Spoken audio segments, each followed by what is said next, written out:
Okay, now I want to walk you through how to set up Google Analytics and Facebook pixel tracking by using Google Tag Manager. I'm going to walk you through the steps. Step one, you're going to come into your Google Analytics account. So if this is all new to you, go and set up a Google Analytics account first.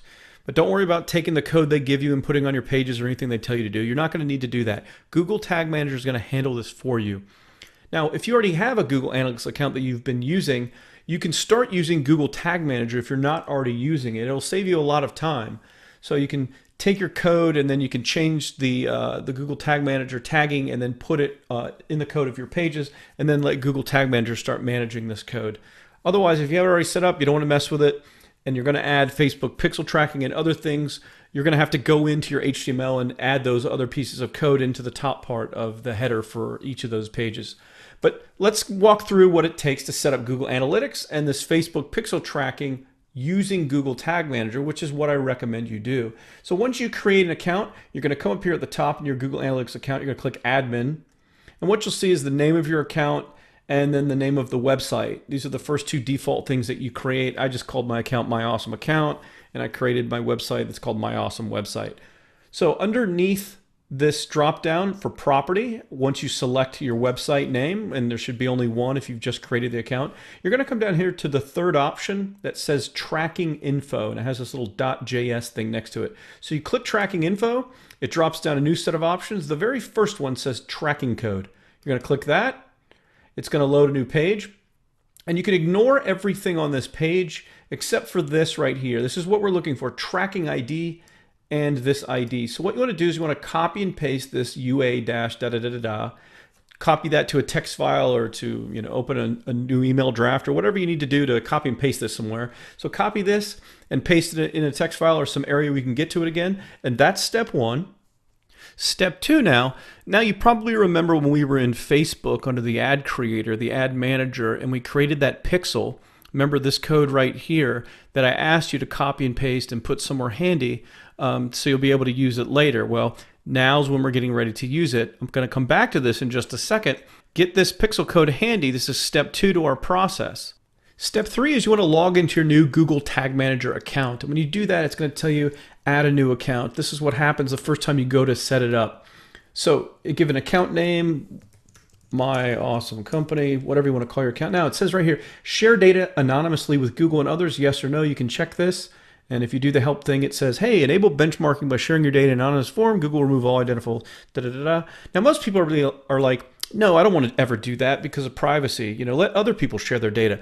I actually always like to check this stuff with Google because I know that they're using this data in order to serve that relevant and engaged content in order to improve ads and other experiences. And if they have this data from my analytics and from what I'm doing, I know they're able to use that with everything else that I'm doing across their network.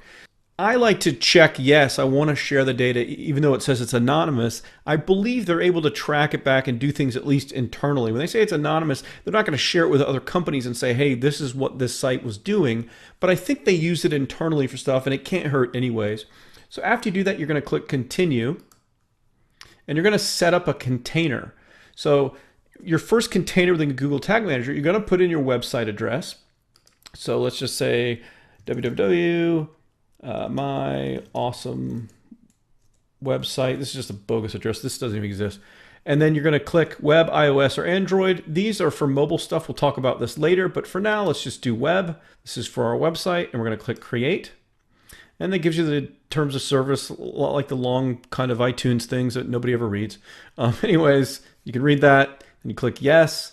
And then it's going to set up this first initial container that you've created for that website. And what you're going to do is you're going to copy this code here that it's showing you, and you're going to paste this into the top area of your web pages, as it says immediately after the opening body tag. Now this is some nerdy technical stuff. You may want to, pay someone, and I can make a little article on this on how we can just find an outsourcer to do this for literally probably $20. Some high school kid or anyone else that knows how to edit HTML that can go in and add this onto your pages for you. I've said it before, if you use WordPress or content management system, this can usually be dropped into one area of a header management area inside that content management system, and then it will just automatically add this at the top of the HTML in every page that you have. And this little bit of code is what's going to control the analytics, the tagging, the pixeling for us to do remarketing and everything else. Step 4 in our process, we're still logged into our Google Tag Manager account, and we see container not published. That's what we just created. That'll change once you take the code and put it on a web page and load a web page at least once so it can talk to Google servers. So that's going to change. Now, by the way, some of the things you see here, like traffic secrets mail at Gmail, these are just kind of bogus addresses I'm setting up for these examples. Rather than show an account I already have set up with all kinds of stuff in it, which will confuse people, I'm creating a lot of this from scratch so people know how to set it up from the beginning, because some of these things will look different once things are set up. So we don't have any tags inside our container. That little special code that we just created that we're going to, put on all of our web pages, it doesn't do anything right now because it doesn't have any tag controls inside it. So it's just going to load on those pages and it's going to talk to Google servers, but it doesn't know what to track. So we're going to change that. The first thing we're going to do is we're going to create a new tag. So you click new tag, and then you'll see all these different products that are preset to work with this system. And there's other ways to add ones that aren't, like the Facebook Pixel one, which I'm going to get to in just a second. But the first thing you want to do is click Google Analytics, because we want to add that to work with Tag Manager. So you have two tag types you can choose from: Universal Analytics or Classic Google Analytics. Leave it on the Universal one because it's just more in depth. Then what you're going to do is you're going to click Continue. It's going to ask you to configure tag.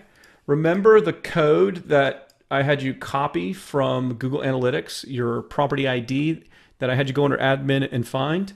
Well, that little tracking code, this is where you're going to put it. Now this is very important. See here, enable display advertising features. And if you mouse over the help, it'll tell you it's about demographics and remarketing with Google Analytics and other stuff. You want to have this checked. Very, very critical. If you don't do this and you don't have this set up for Google Analytics, you can't do retargeting campaigns through Google and through their network. So this needs to be checked. Track type, you want to leave page view. It's the default. Don't mess with these other settings. Just like Google Analytics, it's very, very in-depth of what you can do at a granular level. Some enterprises use this, when they have like millions of product pages.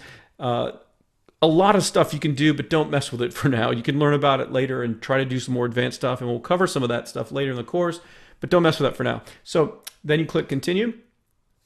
And now it says choose one or more triggers from the following types: all pages, some pages, click, form, more. So when it says fire, when it wants to fire the tag, it just means when it's going to track data. Well, we want to track data on all the pages. So you want to highlight that. And we're having it fire on all pages. See, like it says, you can create exceptions. There's some interesting things you can do with the advanced level features for this stuff. But again, we'll get to some of that later. For now, let's keep it basic. So we're just going to fire the trigger tag thing on all pages. And then we create tag. So it says now you must name your tag. It's Universal Analytics. We can just leave that. We know it's Google Analytics. So we're saving it. And now after we've done that, now we have a tag that's created inside the container that we made in Google Tag Manager. Step 5 in our process, now that we've created that tag inside the container, is we have to actually publish it and make it live. So up here in the right-hand corner, you see this red button, Publish. It says Publish it now to make the changes live to your site. You can preview, debug. So once you have the code on there, you can come in here and click Publish, and it makes it active inside the container that will already be on your pages when you follow the other steps. So it's a success. They're now live. So we're done with that. That's step 5. And now for our final step, step 6, we want to go ahead and create another tag inside the same container that we created, but this time it's for that Facebook pixel tracking. So we go back to the home page here of our Google Tag Manager, the main dashboard under container. We click new tag again, just like, remember we picked Google Analytics last time, but we're not going to do that this time. This time we're going to click custom HTML tag. And then when we do that, this configure tag thing comes up. What we're going to do is you're going to copy and paste the Facebook pixel code that you copy and pasted before when we were inside your Facebook account. And we pulled that up, and I remember I told you to keep that code somewhere handy. Well, this is where you're going to put it. So you're going to copy and paste it into this box. Now, for this, you're going to go under Advanced Settings, and you'll see Tag Firing Options. Now, you want to set this to once per page. It's very important that you set that to once per page. So after that, you click continue. And now it says fire on what? All pages, some pages, just like before. You want to click all pages, and then you want to click create tag. And then you can give it a name. I would rename this Facebook Pixel. Save it. Now we just have to do this one more time. Remember the publish thing that we did when we added the Universal Analytics, which is Google Analytics. So we just say publish now, and it's done. Now we have added Facebook pixel tracking, as well as all the code that powers Google Analytics inside that little tag manager container. So once we put the tag manager container on our web pages, let's say it was already on there. That's how we're now able to come in here and add other little things to track using that same code. That's the purpose for this. So it makes it convenient. You don't have to have someone keep editing your HTML pages and doing things like that. You can then add other types of tracking inside Google Tag Manager. Now, to sum this up, this is why this is important that you set this up. There are more and more ad networks being created all the time. There are more and more types of advertising opportunities that are tracked with very similar technology. We're going to start seeing all these social media platforms, all these other types of large companies online kind of doing their own version of this, because they all know how powerful retargeting is and remarketing is. And you can't do that stuff without a system like this. That's why Facebook is very advanced with their ad platform, and they can do it with their pixel tracking. And that's, of course, why Google, the biggest ad network on the internet, can do it using Google Analytics, and with that display advertising feature, was it engaged, that I show you to enable on the settings. That allows you to then do the remarketing and retargeting through Google's network. So we're going to start seeing more and more and more of these companies come on board that have similar technology, and we're going to add these tags and tracking to our pages in order to work with them in the near future and, of course, down the road. So Google Tag Manager, they were already thinking ahead on all this. They know this is all happening. So you want to have a system like this set up to make it easier to manage all of these things, and of course have finite controls over each of these technologies, what pages it fires and works on, what it tracks, what it does. So this tag manager is actually very, very powerful for giving you control over tracking different types of things. And later on in the course, we're going to talk about why you need to track different things, which ones you may not want to based on your business model and how your business is set up. So it's important to have these controls. So even if you've been marketing online for a while and you have Google Analytics on your pages, you may have the old analytics and not Universal Analytics, so it's something to look into. Or if you've done Facebook advertising before, I highly recommend, if you're not yet using Google Tag Manager, that you follow these steps, move those bits of code over to this, and put the Google Tag Manager code on your pages in place of your other Google Analytics code and your individual Facebook pixel code. Manage it through Google Tag Manager rather than doing it all individually and loading up a bunch of bloated code on your web pages.